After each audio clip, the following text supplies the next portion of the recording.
La Champagne, vin magique, envoûtant, synonyme de fête et de célébration par excellence, situé à l'est du bassin parisien, sur 3 départements, la Marne, l'Aube, l'Aisne, répartis en 4 sous-régions, la montagne de Reims, la vallée de la Marne, la côte des Blancs et la côte des Bars. L'appellation s'étend sur environ 34 000 hectares. 3 cépages essentiellement occupent le terroir de Champagne composé de craie. Les racines vont tout simplement s'enfoncer à l'intérieur de ce terroir tout à fait spécifique et la racine va donc apporter d'une manière douce et délicate le caractère typique du vignoble champenois. 3 cépages essentiels. Le premier, le chardonnay, emblématique de la Champagne. Il va apporter finesse et élégance, mais en même temps apporter des notes florales et des notes de fleurs blanches, typiques justement de ce cépage. Un deuxième cépage, le cépage pinot noir. Il évoque les fruits rouges, la robustesse et la puissance. Il est là pour justement apporter de l'équilibre et en même temps la force et la puissance. Le troisième cépage, le pinot meunier, c'est un cépage qui donne des vins souples, et à la fois va apporter la complexité dans l'assemblage. Il rentre avant tout dans la genèse et en même temps la complexité des grandes maisons de Champagne.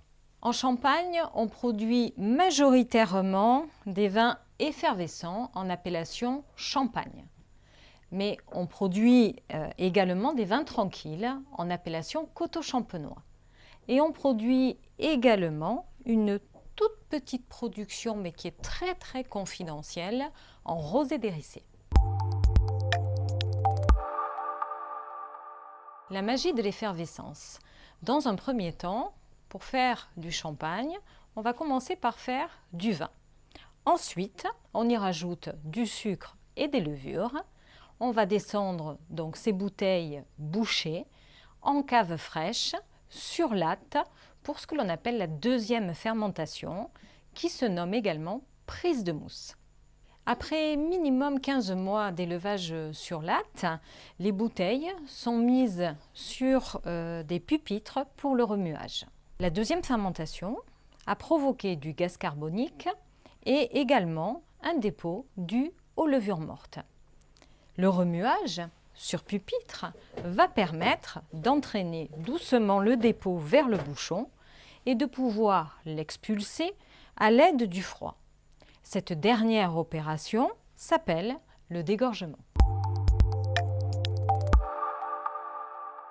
On va essayer de comprendre les différentes catégories de champagne.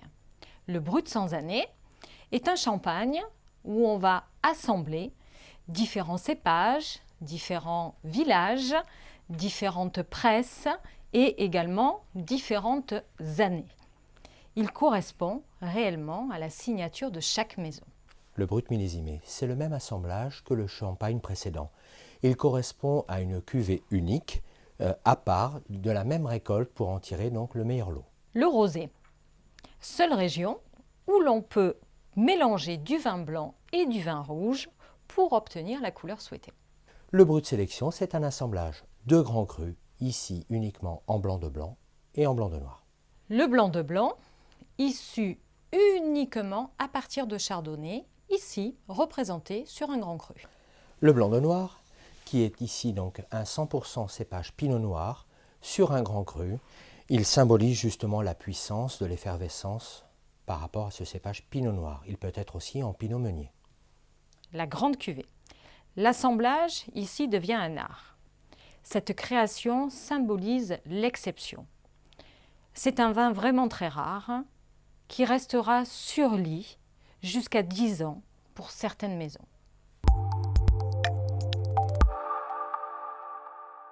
Quelles sont les différentes particularités de l'étiquette champenoise?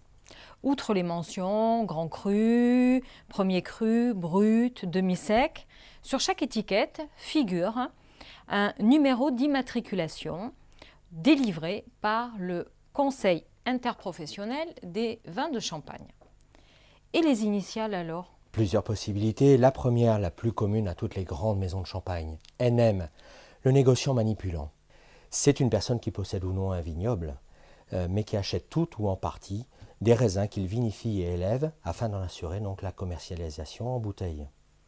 Les plus grandes marques, alors, ont pratiquement tout ce statut. Tout à fait. Et le RM, alors? Ah, c'est un récoltant manipulant. C'est un vigneron qui élabore donc ses propres cuvées. Il est propriétaire de ses propres vignes et en assure donc sa distribution. Par contre, il a quand même une petite tolérance d'achat de raisins. Tout à fait. Il existe un sigle particulier qui est MA, marque d'acheteur. Il s'agit d'une marque qui permet justement donc au distributeur d'apposer son propre logo et son propre label. Alors, comme les restaurateurs, les cavistes ou la grande distribution. Tout à fait. En ce qui concerne le choix du verre, l'idéal reste le verre tulipe. Joufflu, c'est un verre qui convient parfaitement à la mise en forme des saveurs. Sa base est légèrement pointue. Elle suscite un geyser de bulles. Son ouverture est assez large, ce qui permet justement de concentrer le bouquet du vin. La coupe n'est pas idéale. Elle laisse s'échapper les arômes et anéantissent les bulles qui deviennent grossières. J'aime bien l'utiliser pour les vieux champagnes, où la bulle est beaucoup plus fine, plus caressante en bouche, et les arômes beaucoup plus subtils et beaucoup plus fins. Mais aussi pour son histoire. Inspiré par la forme parfaite des seins d'une favorite d'un roi. Je vois ton œil pétillant.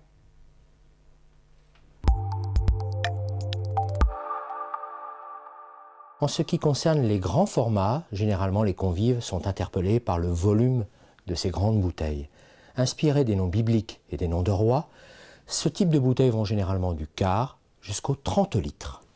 En accord mes vins, le champagne est toujours synonyme de fête et de mets prestigieux. Les saisons inspirent les bulles. Au printemps, la truffe va nous inspirer des carpaccio de Saint-Jacques par exemple.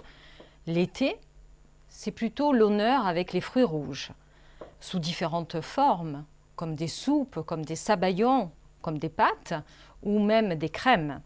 À l'automne, le sous-bois, la chasse, va nous amener sur des plats de terrine ou des cocottes ou des fricassés de champignons. En hiver, les plats de fête de fin d'année sont à l'honneur, avec la langouste, le homard et les Saint-Jacques. En tout cas, le champagne, c'est toujours synonyme de fête et on dit toujours que l'on boit des étoiles.